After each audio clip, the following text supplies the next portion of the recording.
જૂનાગઢ જિલ્લામાં ધોધમાર વરસાદ, મેંદરડા 10 ઇંચ અને કેશોદમાં 5 થી 6 ઇંચ તથા માળિયામાં 3 ઇંચ જેટલો વરસાદ વરસ્યો છે। ત્યારે સતત એકધારા સવારથી પડી રહેલા ભારે વરસાદને કારણે નીચાણવાળા વિસ્તારોમાં પાણી ભરાયા છે।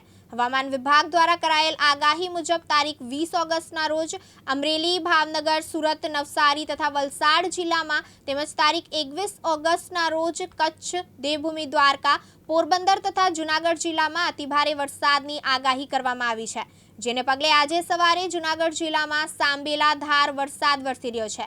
તંત્ર દ્વારા જાહેર થયેલ વરસાદના આંકડા મુજબ જૂનાગઢ જિલ્લાના મેંદરડામાં અતિભારે વરસાદ વરસી રહ્યો છે। 10 ઇંચ જેટલો વરસાદ હાલ નોંધાયો છે, જેને પગલે મેંદરડા માલણકાની મઘુવંતી નદી છલોછલ થઈ ગઈ હોવાનું જાણવા મળ્યું છે। તેમજ વંથલીમાં 5.5 inch, Maliya Hatina 3 inch, Keshod 5 inch, Junagadh શહેર અને ગ્રામ્યમાં હાલ 2 ઇંચથી વધુનો વરસાદ નોંધાયો છે।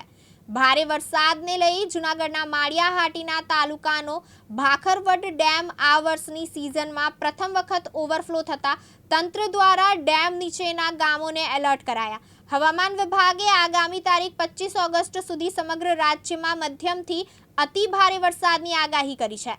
તેમજ કટોકટીની પરિસ્થિતિને પહોંચી વળવા એનડીઆરએફની કુલ 12 ટીમ અને એસડીઆરએફની 20 ટીમ અલગ અલગ જિલ્લાઓ ખાતે ડિપ્લોય કરવામાં આવી છે। પ્રકાશ દવે, દિવ્યાંગ ન્યૂઝ, જૂનાગઢ।